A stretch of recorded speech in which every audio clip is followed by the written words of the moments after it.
பாரு, கேக்க வெட்டி தின்ற மாதிரி நம்ம தாயின் மாற வெட்டி தின்றுக்கான். எத்தனை லாரிகள்ல டன் டனா கப்பல்ல ஏத்தி வெளிநாடுகளுக்கு போகுது பாரு உன் மலை.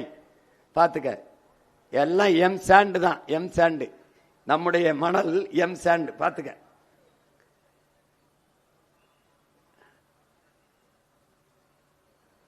இதுல என்ன கொடுமைன்னு பேரு, முல்லை பேரியாற்றில் தண்ணி நமக்கு தர்றதில்லை. கீழே ஒரு சிற்றணை இருக்கு. அந்த சிற்றணையில கொஞ்சம் மரங்கள் இருக்கு. மரங்கள், அதுல நீரை, அந்த மரத்தை வெட்டிட்டு கொஞ்சம் தூர்வாரிக்கிட்டா அதிகப்படியான நீரை தேக்கிக்கலாம். அது இருக்கிறது. இதுக்கு தமிழ்நாடு அரசு கேரளா அரசு கிட்ட முறையிடுது, அந்த கொஞ்சோண்டு மரத்தை வெட்டிக்கிட்டு கொஞ்சம் நீரை தேக்கிக்கிறோம்னு.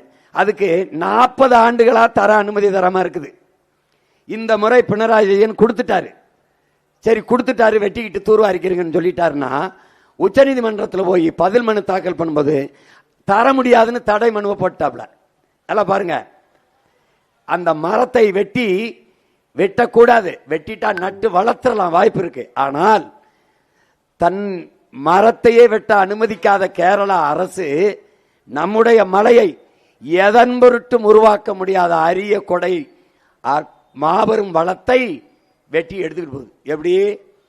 மேற்கு தொடர்ச்சி மலைய அவன் மண்ணில் மரத்தை வெட்டினா மற்ற நட்டுலாம், இந்த நட்டுலாம். ஆனால் உருவாக்கவே முடியாத நம்முடைய மலையை, கன்னியாகுமரி மலையை அவன் நாட்டில் சாலை போட, அவனுடைய மணல் தேவைக்கு, விளிங்கத்தில் அவன் துறைமுகம் கட்ட, அவனோட கட்டடம் கட்டுவதற்கு நம்முடைய மலையை வெட்டி எடுத்துட்டு போறான். அவன் மரத்தை வெட்டவே அனுமதி தரல, இவன் மலையை வெட்ட அனுமதி கொடுக்கிறான்னா அவன் நல்ல ஆத்தாளப்பனுக்கு பிறந்தவனா இல்ல இவன் நல்ல ஆத்தாளப்பனுக்கு பிறந்தவனா? அவன் முதலமைச்சரா இல்ல இவன் முதலமைச்சரா? அவன் நாட்டை ஆளுகிற நல்ல தலைவனா இவன் நாட்டை ஆளுகிற நல்ல தலைவனா? யோசிச்சு ஒரு தடவை பாத்துக்க. போட்டா போடு, போடலைன்னா போ.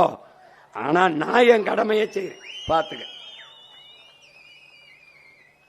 பாத்துக்க எப்படி போறான். பாத்துக்க எப்படி கேரளாவுக்கு ரோடு போட, கேரளாவுக்கு வீடு கட்ட, உன்னுடைய தாயின் மாறு எப்படி வெட்டி ஏத்தப்படுதுன்னு பாத்துக்க.